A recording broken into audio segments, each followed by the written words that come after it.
Assalamu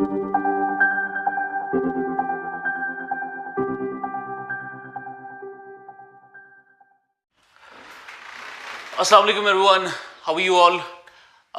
Let's continue our lecture और हम cooperative societies पढ़ रहे हैं.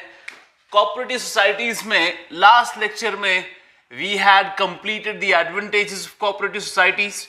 You know, these are some of the things जो आपके हिस्टोरिकल पर्सपेक्टिव में जो पहली लाइन है नीड फॉर कोऑपरेटिव्स, ये आप वहां पे लिख सकते हैं कि क्या है इसकी नीड, क्यों है इसकी नीड. तो मैंने आपको इसकी एडवांटेजेस बताई, वही इसके बहुत सारे फायदे हैं कोऑपरेटिव सोसाइटीज के, जिसकी वजह से कोऑपरेटिव सोसाइटीज बनती है in the first place.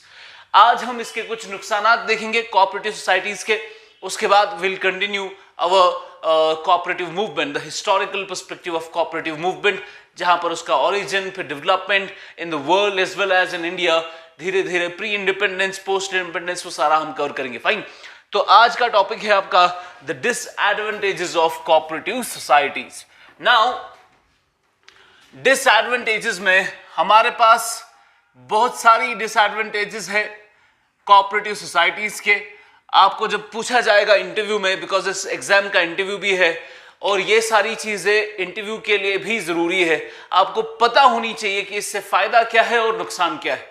These are some of the things जो इंटरव्यू में चेक की जाती है. आपकी पर्सनैलिटी क्या है, क्या आपने पढ़ते पढ़ते चीजें समझी भी है या नहीं. एग्जाम क्वालिफाई करना, सिर्फ आपको मार्क्स लाने हैं तो वो तो मिल ही जाएंगे, पर फिर जब पर्सनालिटी चेक होगी वहां पता चल जाएगा उनको कि इसने असल में सीखा नहीं था जो भी इसने पढ़ा. तो हम वही आज करने जा रहे हैं. हम इसको अच्छे तरीके से देखेंगे कोऑपरेटिव सोसाइटीज के क्या डिसएडवांटेजेस है. सबसे पहला डिसएडवांटेज जो कोऑपरेटिव सोसाइटीज का है, that is it has limited scope. That is it has limited scope. Limited scope. Limited scope. Now this is the first disadvantage of cooperative society. ये limited scope का क्या मतलब है? फाइन, इसको देखेंगे. फॉर एग्जाम्पल, मेरे पास एक कंपनी है, दिस इज अ कंपनी, और इसके कंपैरिजन में मेरे पास एक कोऑपरेटिव सोसाइटी है. फाइन. अब this is a multinational corporation से, फॉर एग्जाम्पल कोई एमएनसी है. अब ये एमएनसी में कोई ऊपर इसका सीईओ होगा. फाइन. इनके अपनी सेट ऑफ रूल्स होंगे किस तरीके से कंपनी को चलाना है. And for example this is any edtech company है कोई. फॉर एग्जांपल किसी भी एडटेक कंपनी का नाम ले लीजिए आप, से for example Byju's. Okay, Byju's. अब बायजूस में you have a person at the top, और उसी के हिसाब से ही एज अ पॉलिसी कि कैसे बायजूस को काम में लाना है, कैसे हमें पूरे इंडिया में पूरे मार्केट को गेन करना है, कैसे इंटरनेशनली जाना है आगे. तो ये आपका बायजूस का ये तरीका है कि कैसे वो एजुकेशन को नेक्स्ट लेवल पे ले जाना चाहते हैं. Now the thing in here is, आपका बायजूस है या कोई भी ऐसी एडटेक कंपनी है आपकी, ये लोग क्या करते हैं, इनके पास एक टेक्नोलॉजी होती है, एक तरीका होता है कि हम कैसे अपने प्रोडक्ट को बाकियों से डिफरेंट रखेंगे. फाइन. अब एजुकेशन सेक्टर में there is a lot of competition. Education sector में there is a lot of competition. आपके पूरे इंडिया में ग्लोबली लोग बहुत सारे अपने एजुकेशन में सर्विसेज प्रोवाइड कर रहे हैं. तो अब ऐसी कंपनी जो एजुकेशन सेक्टर में जाना चाहती है, उसके लिए उसके पास क्या ऐसी चीज है जो उसको बाकी प्रोड्यूसर से डिफरेंट बनाती है. अब बायजूस क्या करता है या कोई एडटेक कंपनी क्या करती है, ये एडटेक कंपनी फॉर एग्जांपल आपको ऑनलाइन बहुत ही लेस प्राइस पे आपको गुड क्वालिटी एजुकेशन देती है विद अ टेबलेट. फाइन. और आप बार बार वो वीडियोस देख सकते हो, रिपीट कर सकते हो, वगैरह वगैरह. इनकी अलग अलग टेक्नोलॉजी है. फॉर एग्जांपल इन्होंने अपनी टेक्नोलॉजी में, आपने फॉर एग्जांपल कोई आंसर लिखा, उस आंसर को इवैल्यूएट करेंगे, कंप्यूटर इवैल्यूएट करेगा, फिर मार्क्स देगा. तो इन्होंने ये टेक्नोलॉजी बनाई है. फाइन. तो इनके पास एक ऐसा स्किल है, इनके पास एक ऐसी एक्सपर्टीज है जिसकी वजह से इनका प्रोडक्ट दूसरों के प्रोडक्ट से डिफरेंट हो जाता है. पर ऐसा एक्सपर्टीज और ऐसे स्किल्स हमें कोऑपरेटिव सोसाइटीज में नहीं दिखते. व्हाई? बिकॉज मेंबर्स खुद आते हैं. आमतौर पर इंडिया की हर एक विलेज में, कोई ऐसी विलेज नहीं है इंडिया में जहां पर उस कोऑपरेटिव सोसाइटी का इन्फ्लुएंस ना हो. अब वहां पर वो लोकल लोगों को जमा करके एक छोटी छोटी कोऑपरेटिव सोसाइटीज बनाती है. कभी एक स्टेट में होता है, कभी एक डिस्ट्रिक्ट में होता है, कभी एक विलेज में होता है, कभी मल्टी स्टेट भी होती है कोऑपरेटिव सोसाइटीज। ऐसी कोऑपरेटिव सोसाइटीज में जहां पर लोकल लोग जमा होकर उस कोऑपरेटिव सोसाइटी का हिस्सा बनते हैं, ऐसी कोऑपरेटिव सोसाइटीज में हमें उतना उस लेवल का एक्सपर्टीज देखने को नहीं मिलता है, उस लेवल का स्किल सेट देखने को नहीं मिलता है, फाइन, जो आपको यहां पे मिल सकता है। तो इसकी वजह से कोऑपरेटिव सोसाइटीज का स्कोप काफी लिमिटेड हो जाता है। अब स्कोप लिमिटेड होने से मकसद क्या है? स्कोप लिमिटेड होने का मतलब यह होता है कि फॉर एग्जांपल ये कोऑपरेटिव सोसाइटी मिल्क के लिए बनी थी, मिल्क प्रोडक्शन के लिए या मिल्क को बेचने के लिए, तो इन्होंने मिल्क में बहुत अच्छा काम किया। लेकिन अगर इसी कोऑपरेटिव सोसाइटी को कोई ऐसा प्रोडक्ट दिया जाए कि आप इस प्रोडक्ट को बेचकर दिखाओ, इस प्रोडक्ट को सेल करके दिखाओ, जिस प्रोडक्ट में आपको एक स्किल सेट चाहिए, जिस प्रोडक्ट में आपको एक एक्सपर्टीज होना चाहिए, एक स्पेशल नॉलेज होनी चाहिए इस प्रोडक्ट को बनाने के लिए, तो ये कोऑपरेटिव सोसाइटी ऐसे प्रोडक्ट को सप्लाई नहीं कर सकता है। That is why cooperative societies का लिमिटेड स्कोप होता है कि ऐसे प्रोडक्ट्स को जहां पर स्किल की जरूरत है, जहां पर managerial skills, expertise, special knowledge, ऐसी चीजों की जरूरत है, ये कोऑपरेटिव्स वहां पर अच्छे से काम नहीं कर पाते। इसी वजह से बहुत सारी कोऑपरेटिव सोसाइटीज इंडिया में भी फेल हो गई और वर्ल्ड ओवर में भी फेल हो गई, fine, because they have limited scope. एक लाइन लिखेंगे इसके बारे में, लिमिटेड स्कोप के बारे में, please write down. Write down. For example, a cooperative society is not suitable. इसमें लिखिए, a cooperative society is not suitable. A cooperative society is not suitable for organizing big industrial processes. For organizing big industrial processes. It is also not suitable where the element of skill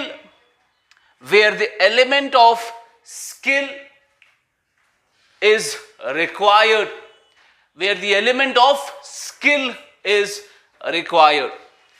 Now that is your first important disadvantage of cooperative society.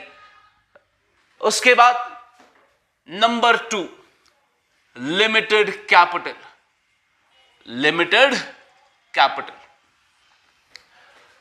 Capital. इसका PDF already upload हो चुका है, you can tally from that, okay. उसमें कुछ extra चीजें भी डाली गई है जो मैं यहां पर लेक्चर में बताता हूं, लिखाता नहीं हूं, वो आपको वहां से मिल जाएगा, ओके।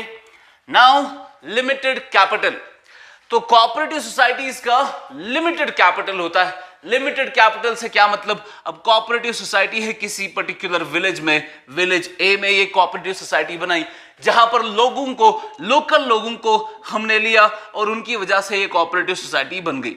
अब इन लोकल लोगों ने कुछ कंट्रीब्यूशन किया है इस कोऑपरेटिव सोसाइटी के लिए, तो इनके कंट्रीब्यूशन के हिसाब से यहां पर फॉर एग्जांपल 10 लाख रुपए जमा हो गए हमारे, फाइन। अब क्योंकि इसमें लोकल लोगों के लिए ये कोऑपरेटिव सोसाइटी बनाई गई है, लोकल लोग ही इसमें पार्टिसिपेट करेंगे, लोकल लोगों के पास अनलिमिटेड पैसा नहीं है कि वो उसमें डाल सके, उनके पास लिमिटेड कैपिटल है, तो आपकी कोऑपरेटिव सोसाइटी के पास भी लिमिटेड कैपिटल ही होता है।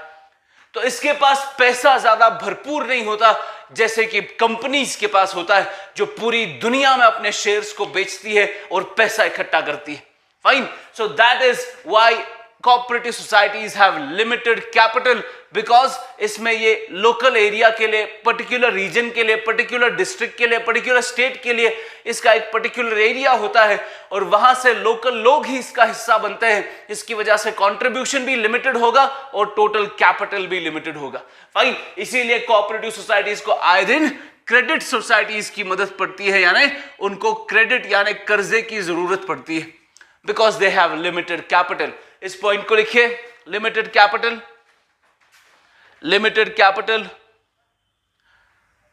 In cooperative society, there is a limitation on capital. In cooperative society, there is a limitation on capital. There is a limitation on capital because because the membership of the society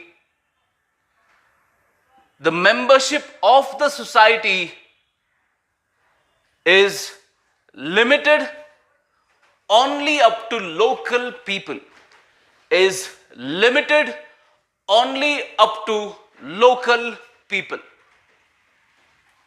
and the members also generally belong to the poor class, and also the members generally belong to the poor class. Okay. Number 3, third important disadvantage of cooperative society is that they are under state control. इसका मतलब क्या है? State control, how is it a disadvantage? अब देखिए, जब state control के अंदर होता है कोई भी कोऑपरेटिव सोसाइटी, वो किसी कोऑपरेटिव सोसाइटी के लॉ, किसी एक्ट, किसी रूल, किसी रेगुलेशन के हिसाब से चलते हैं. तो cooperative societies, cooperative society act, cooperative society law, rules, regulations, ये गवर्नमेंट ने जो फ्रेम किए हैं उसी के हिसाब से चलेंगे.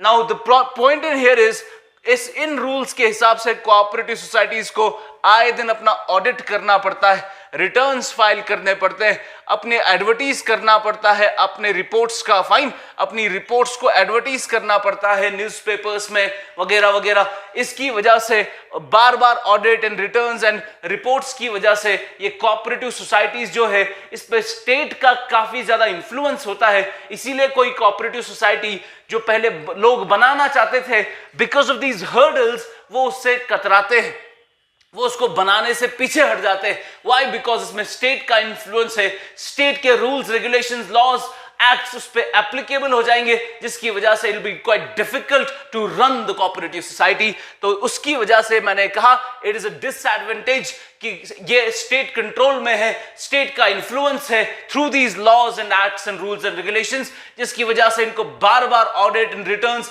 वगैरह वगैरह करना पड़ता है. Now this can not be removed, because ये तो करना ही पड़ेगा, बिकॉज कोई कोऑपरेटिव सोसाइटी है जिसमें 5000 मेंबर्स हैं. इन 5000 मेंबर्स का आपने कैसे अपने एक्सपेंसेस, कैसे अपना रेवेन्यू, उसका पूरा ऑडिट दिखाना पड़ेगा, रिटर्न्स भरने पड़ेंगे, ये आपको करना पड़ेगा because it's a requirement. Fine. पर इसकी वजह से हर्डल्स बढ़ते हैं, ब्यूरोक्रेटिक हर्डल्स बढ़ते हैं, जिसकी वजह से कोऑपरेटिव सोसाइटी की वर्किंग में हर्डल्स पैदा होते हैं. तो that becomes a disadvantage in cooperative societies, which is that is the cooperative society is in state control. लिखिए, the compulsion of maintaining records, the compulsion of maintaining records, the compulsion of maintaining records, comma, returns and inspections by the government, and inspections by the government are the ways through which the state exercises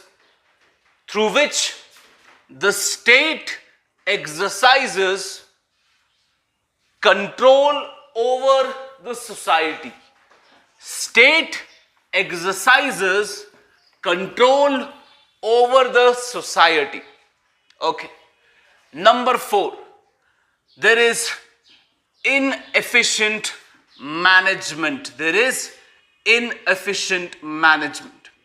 Now this is again a very important disadvantage of cooperative society, कि cooperative societies के अंदर management काफी inefficient होती है. Because मैंने कल ही आपको कहा, जो कि इसका एक पॉजिटिव एडवांटेज भी थी, वो क्या थी? मैंने आपको कहा कि इसमें हमें मैनेजीरियल एक्सपेंसेस बच जाते हैं. मैंने आपको कहा कोऑपरेटिव सोसाइटी में, इसकी वर्किंग में आपके मेंबर्स खुद वॉलंटरली ऑनररी बेसिस पे अपनी सर्विसेज प्रोवाइड करते हैं, जिसकी वजह से हमें किसी और को हायर नहीं करना पड़ता, बल्कि लोग खुद ही काम इसमें करते हैं, अपनी सर्विसेज वॉलंटरली अपनी सर्विसेज आगे देते हैं, जिसकी वजह से हमें जो खर्चा होना था किसी और को हायर करके, वो खर्चा हमारा बच जाता है.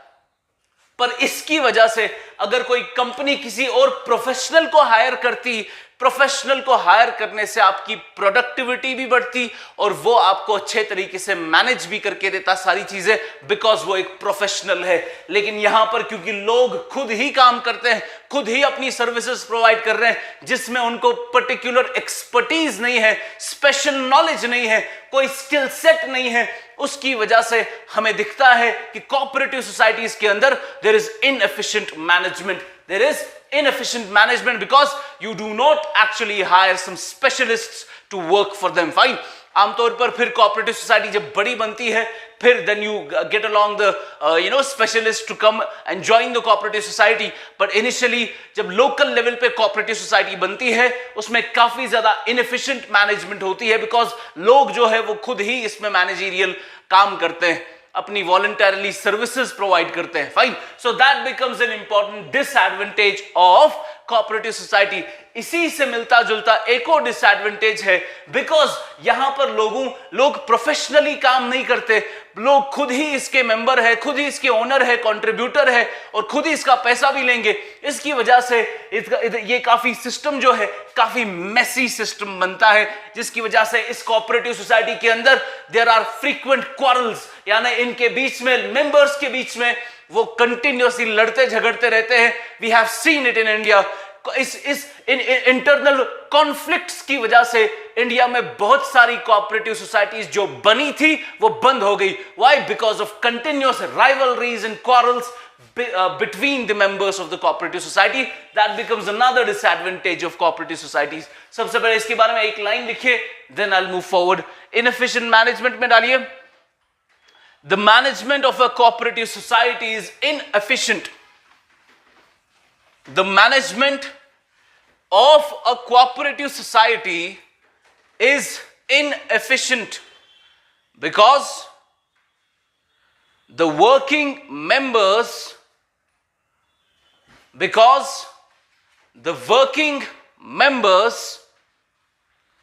of the managing committee, working members of the managing body या managing committee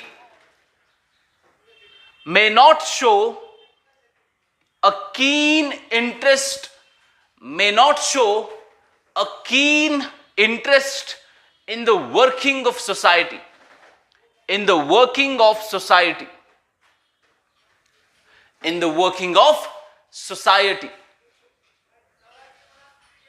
Next, the members also lack managerial skills. The members also lack managerial skills and intelligence. Now, इसके बाद inefficient management के बाद there is one more important disadvantage, that is internal quarrels and conflicts. लिखिए इसमें internal quarrels and rivalries. Internal quarrels and rivalries. तो we do see in cooperative societies internal quarrels होते हैं, continuous rivalries होती है, इसकी वजह से the process becomes quite hectic कि आपका smooth functioning नहीं होती है cooperative societies की। लिखिए इसमें internal quarrels and rivalries, इसमें as a result of quarrels and rivalries and tensions, as a result of continuous quarrels and rivalries and tensions, general body members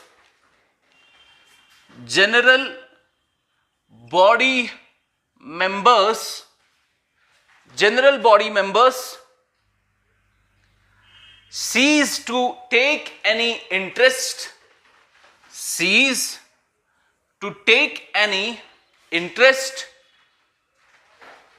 in the working of the organization.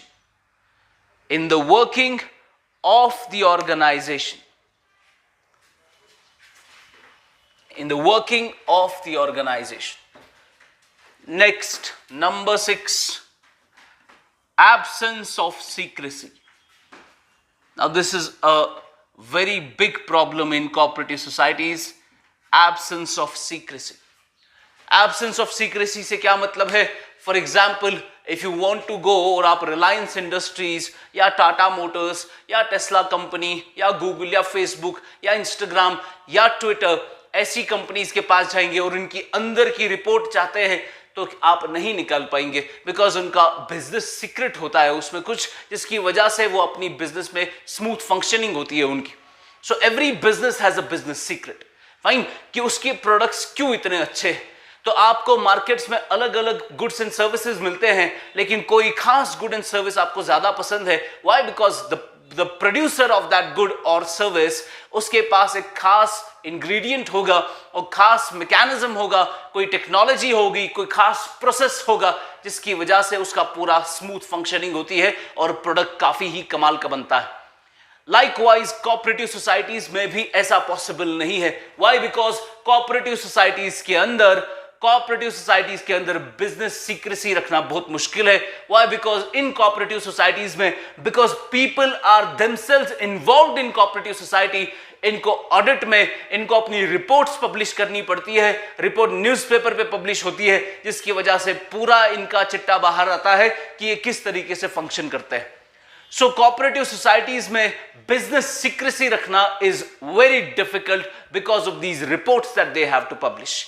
ये annual reports इन cooperative societies को publish करनी पड़ती है, जिसकी वजह से there is absence of secrecy in these cooperative societies और they become not very competitive in the market because of these reasons. लिखिए, the officers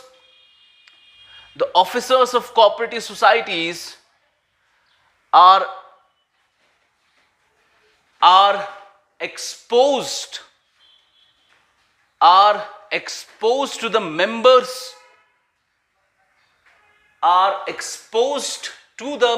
of the society,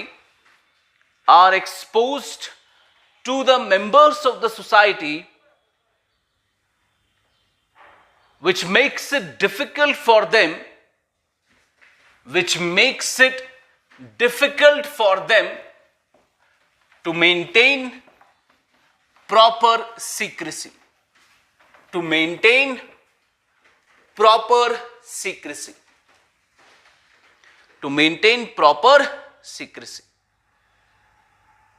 It is compulsory for them to advertise the annual account and annual reports. To advertise the annual account and annual reports in newspapers.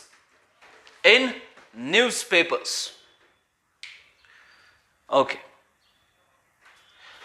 उसके बाद the next important disadvantage is lack of motivation. This is another important disadvantage. Lack of motivation का क्या मतलब है? Lack of motivation का मतलब है this is cooperative society. और cooperative society में हमने कहा सपोज ये मिल्क आपके प्रोड्यूसर्स थे जिनकी ये कोऑपरेटिव सोसाइटी है, तो इनका प्रोडक्ट मिल्क है. मिल्क को बेचकर इन्होंने 10 लाख रुपए कमाए. ये 10 लाख रुपए में 2 सेकंड के लिए मान लेते हैं 3 लाख रुपए ये रिजर्व में डालते हैं, जैसे मैंने कल आपको कहा था, और 7 लाख रुपए क्या हो जाएगा? डिस्ट्रीब्यूट हो जाएगा. क्या हो जाएगा? डिस्ट्रीब्यूट हो जाएगा. और डिस्ट्रीब्यूशन किस बेसिस पे होता है? On the basis of contribution. तो जिस हिसाब से कंट्रीब्यूशन होगा उस हिसाब से डिस्ट्रीब्यूशन होता है. फाइन. अब ऐसे सिनेरियो में सबसे पहले आपने इतनी मेहनत की और इतनी मेहनत करने के बाद जब आप पैसा कमाते हैं उसमें से एक बहुत बड़ा हिस्सा रिजर्व में रखा जाता है, तो आपको अपने बराबर जो पैसा मिलना चाहिए था वो नहीं मिलता.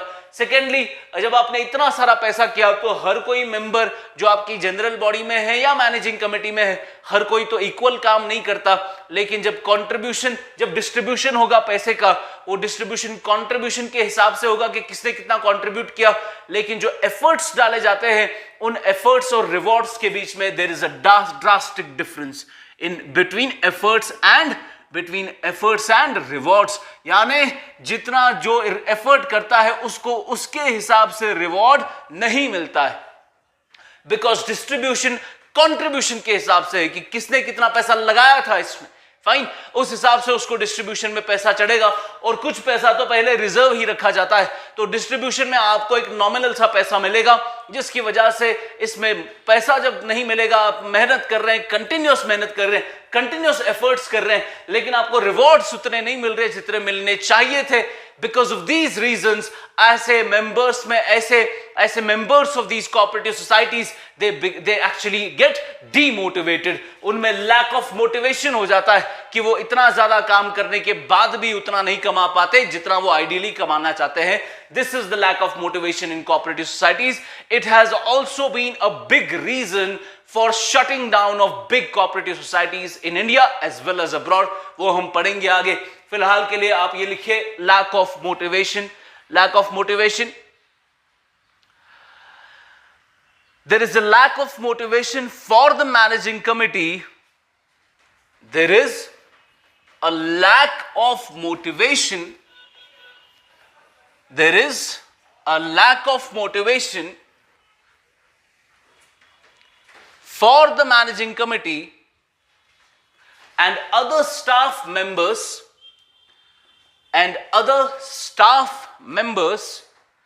because there is no relation between efforts and rewards. Because there is no relation between efforts and rewards. Next important disadvantages in cooperative societies के अंदर there is political interference. There is political interference. Political interference से क्या मतलब है? अब देखिए, cooperative society किसी village में है और ये विलेज में जितने भी बड़े बड़े काम करने वाले हैं उन्होंने मिलकर ये कोऑपरेटिव सोसाइटी में अपना हिस्सा डाला। 500 लोग इसके अंदर इस कोऑपरेटिव सोसाइटी में है, 5000 है, 10,000 लोग है कोऑपरेटिव सोसाइटी के अंदर। अब कोऑपरेटिव सोसाइटी में बिकॉज इसका बड़ा इन्फ्लुएंस होगा उस विलेज के अंदर जिस विलेज में ये कोऑपरेटिव सोसाइटी बनाई गई है, इसीलिए इलेक्शन के दौरान पॉलिटिकल पार्टीज अपना इन्फ्लुएंस, अपना रोब-दाब, अपना पॉलिटिकल इन्फ्लुएंस लगाती है इन कोऑपरेटिव सोसाइटीज पर ताकि वो मासेस तक पहुंच सके। तो हम क्या देखते हैं, during the periods of election political interference काफी ज्यादा बढ़ जाती है इन दीज कोऑपरेटिव सोसाइटीज, जिसकी वजह से जो स्मूथ फंक्शनिंग होनी चाहिए थी इनकी, इंटरफेरेंस की वजह से it is not able to actually function smoothly as it should, fine, because these cooperative societies they have a lot of political interference in the times of election. Okay, because आपको पता है किसी village में they are directly related to the people. Related क्या, इसमें तो लोग खुद ही इसके मेंबर है, तो इसीलिए कोऑपरेटिव सोसाइटीज का काफी ज्यादा इन्फ्लुएंस होता है उस पर्टिकुलर एरिया में, और इन पॉलिटिकल पार्टीज की इंटरफेरेंस की वजह से इनकी स्मूथ फंक्शनिंग हैम्पर हो जाती है। So that is again a big important disadvantage of cooperative societies. इसके बाद an important disadvantage political interference के बाद is lack of public confidence. There is lack of public confidence. Lack of public confidence. Lack of public confidence का मतलब क्या है? अब देखिए, हमने बहुत मेहनत करके कोऑपरेटिव सोसाइटी बनाई, लेकिन इंटरनल क्वारल्स की वजह से, पॉलिटिकल इंटरफेरेंस की वजह से, लैक ऑफ मैनेजमेंट स्किल्स की वजह से, लैक ऑफ कैपिटल की वजह से, लिमिटेड स्कोप की वजह से ये कोऑपरेटिव सोसाइटी बंद हो गई। क्योंकि ऐसा हुआ है, बहुत सारी कोऑपरेटिव सोसाइटीज फेल हो गई। अब ये कोऑपरेटिव सोसाइटी जब फेल हो गई, एक और फेल हो गई, एक और फेल हो गई, तो कंटिन्यूअस फेलियर्स की वजह से जो आम लोग हैं, जो कोऑपरेटिव पहले खोलना चाहते थे, बनाना चाहते थे, अब इन फेलियर्स को देखकर उनमें वो कॉन्फिडेंस नहीं रहा कि हम कोऑपरेटिव अगर खोलते तो फायदा ही होता, लेकिन जब उन्होंने फेलियर देखा तो there is a lack of confidence because of the successful failures of the cooperative societies. Because of all these disadvantages, जब उनका फेलियर होता है, इसकी वजह से पब्लिक कॉन्फिडेंस कम हो जाता है कोऑपरेटिव सोसाइटीज में। तो आम लोग जब बात करेंगे कोऑपरेटिव खोलने की, तो उसमें यह बात भी होगी कि उस कोऑपरेटिव सोसाइटी का क्या जो ऑलरेडी फेल हो चुकी है, फाइन, तो हमें कैसे काम करना चाहिए, इसमें कॉन्फिडेंस डेवलप होना चाहिए। आपने इंप्रूव करना है कोऑपरेटिव सोसाइटीज को, ताकि वो फेल ना हो, जिसकी वजह से कॉन्फिडेंस और ट्रस्ट बिल्ड होगा और हर विलेज में, हर डिस्ट्रिक्ट में आपकी कोऑपरेटिव सोसाइटीज खुलेंगी, जिसकी वजह से ओवरऑल वेलफेयर होगा इकोनॉमी का. That is your lack of public confidence. Then you have an important disadvantage is absence of economies of scale. Absence of economies of scale मतलब क्या है इसका? Absence of economies of scale. अब देखिए, मैंने आपको पहले ही कहा कि कोऑपरेटिव सोसाइटीज में there is a limited scope. Limited scope का मतलब है वो बड़े बिग इंडस्ट्रियल प्रोसेसेस नहीं क्रिएट कर सकते. आपने छोटी सी विलेज में 15, 20, 50 हजार लोगों को जमा भी कर दिया तो वो उस लेवल की जहां पर बड़ी बड़ी इंडस्ट्रीज, जिनके बड़े बड़े प्रोसेसेस होते हैं, बड़ा बड़ा उनकी ग्लोबल वैल्यू चेन्स होती है, आपकी डोमेस्टिक वैल्यू चेन्स होती है, जहां से वो वैल्यू क्रिएशन करते करते प्रोडक्ट को पूरे फॉर्म में लाते हैं, फिर पूरी दुनिया में उसको बेचते हैं. ऐसा करना कोऑपरेटिव सोसाइटीज के लिए बहुत मुश्किल होता है. फाइन. अब ऐसी प्रॉब्लम्स जब होती है कि आपकी जो कोऑपरेटिव सोसाइटी है कि वो इस बड़े पैमाने पे काम नहीं कर पाएगी इनिशियली, हालांकि कुछ कोऑपरेटिव सोसाइटीज है जो बड़े लेवल पर काम करती है, पर majority of the cooperative societies local level पे काम करती है जहां पर इकोनॉमीज ऑफ स्केल होता ही नहीं है. मतलब क्या है इसका? अब देखिए, फॉर एग्जांपल, जैसे जैसे आपकी कंपनी बड़ी हुई, जैसे जैसे आपने कंपनी में बड़ा इंडस्ट्रियल प्रोसेस शुरू किया, मशीनें लाई, लोगों को हायर किया, पूरा ऑटोमेटेड सिस्टम बनाया, इसकी वजह से अब जो आप चीजें बनाओगे वो आप अच्छी भी बनाओगे और सस्ती भी बनाओगे. इसको हम इकोनॉमीज ऑफ स्केल कहते हैं. मतलब जितना ज्यादा आपका स्केल बढ़ेगा प्रोडक्शन का, स्केल जितना बढ़ेगा प्रोडक्शन का, जितनी ज्यादा आप प्रोडक्शन करोगे, जितना बड़ा आपका प्रोडक्शन प्रोसेस होगा, उसकी वजह से आपका इकोनॉमीज ऑफ स्केल मिलेगी. यानी आपके प्रोडक्ट्स अच्छे और बेहतर और सस्ते बनेंगे, जिसकी वजह से उनको कॉम्पिटिटिव एज मिलती है मार्केट में. फाइन. लेकिन यहां पर हमें इकोनॉमीज ऑफ स्केल नहीं देखने को मिलेगा, बिकॉज वो बड़े पैमाने पे काम नहीं करते, लोकल लोग काम करते हैं, उनके पास इतना पैसा नहीं है कि वो बड़े पैमाने पे इंडस्ट्री खोल सके. Fine. That is your absence of economies of scale. ये जब बड़ी बड़ी इंडस्ट्रीज होती है, जैसे टेस्ला की एग्जांपल लेंगे.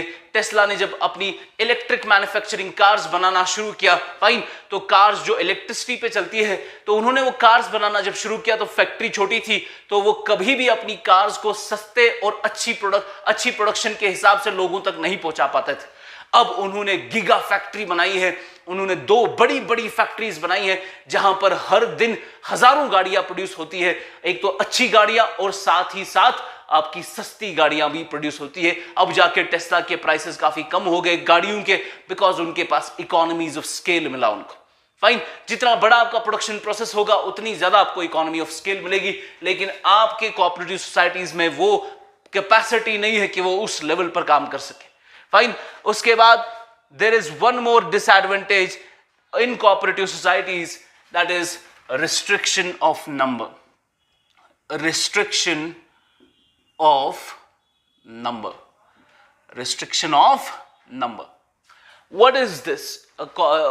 What is the disadvantage of restriction of number? मैंने आपको कल के लेक्चर में कहा, आपको मोर और लेस 10 लोगों की रिक्वायरमेंट है कोऑपरेटिव सोसाइटी को बनाने के लिए, रजिस्टर करने के लिए. Fine. You need at least 10 members to open a cooperative society and get registered with the government. पर ये जो है, ये जो थ्रेशहोल्ड रखा है 10 का, इसकी वजह से एक रेस्ट्रिक्शन डेवलप हो गई है कि अगर 10 होंगे तभी खोल पाओगे, अगर 9 है, 8 है, तब कोऑपरेटिव सोसाइटी खोलना मुश्किल है. तो कोई विलेज की एग्जांपल लेते हैं, कोई लोकल एरिया की एग्जांपल लेते हैं. इस लोकल एरिया में 5 ही ऐसे लोग हैं जिनमें ये कैपेसिटी है कि वो कंट्रीब्यूट कर सकते हैं किसी सोसाइटी को बनाने के लिए. लेकिन जब तक कि उनके पास 10 लोग नहीं होंगे वो कोऑपरेटिव सोसाइटी नहीं बना पाएंगे. लेकिन है विलेज में सिर्फ 5 लोग, तो जो विलेजेस में रहते हैं उनको पता होगा हर किसी के पास मींस नहीं होते, रिसोर्सेज नहीं होते कि वो कंट्रीब्यूट करके कोई सोसाइटी क्रिएट कर सके. फाइन. तो यहां पर there is a restriction of number कि 10 लोग जो मिनिमम आपने रखा है, इसमें नो डाउट कि उसकी कुछ पीछे से एसेंस भी होगी, उसका रीजन भी होगा, बट द प्रॉब्लम इज इसकी वजह से रेस्ट्रिक्शन डेवलप होती है कि 10 अगर होंगे तभी खुलेगी कोऑपरेटिव सोसाइटी, अगर नहीं है तो आप कोऑपरेटिव सोसाइटी रन नहीं कर पाएंगे. So that becomes a restriction of number. These are your disadvantages of cooperative societies.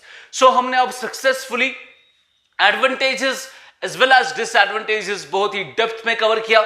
I believe कि आपको बहुत ही ज्यादा समझ आ गया होगा कोऑपरेटिव सोसाइटी क्या है, फायदे क्या है, नुकसान क्या है. अब हम टॉपिक पे आते हैं जहां पर हम कोऑपरेटिव मूवमेंट की बात करेंगे. अब थोड़ा टेक्निकल जाएंगे. अब हम पढ़ेंगे कोऑपरेटिव सोसाइटी कैसे शुरू हुई, फाइन, मूवमेंट इसकी कैसे बढ़ी, इंडिया में कैसे बढ़ी, प्री इंडिपेंडेंस में कैसे शुरू हुआ, फादर ऑफ कोऑपरेटिव मूवमेंट कौन है इंडिया में, पोस्ट इंडिपेंडेंस में कैसे सिस्टम जा रहा है. फिर हम धीरे धीरे कुछ स्कीम्स भी देखेंगे. That is your going to be in the next lecture. इस लेक्चर में इतना ही. आपको कोई क्वेश्चन है, आपको हम टेलीग्राम पे हमने अपना नंबर दे दिया है जहां पर आप अपना क्वेश्चन डाल सकते हैं. Fine. And very soon we are also launching current affairs. तो करंट अफेयर जो आपका है, जो मैंने पहले ही लेक्चर में आपको बोला था, जिन बच्चों ने वो लेक्चर नहीं सुना है प्लीज फिर से जाइए. वो आपके गाइडेंस वाले फोल्डर में तीसरा लेक्चर होगा, हाउ टू क्रैक ARCS. वहां पर करंट अफेयर के बारे में मैंने इन डेप्थ कवर किया है और उसी करंट अफेयर को हम जल्दी से शुरू करेंगे जहां पर हम विजन से पूरा करंट अफेयर कवर करेंगे 2 साल का. So that will be coming soon. तब तक हम डेली आपको न्यूज़पेपर शेयर करते हैं.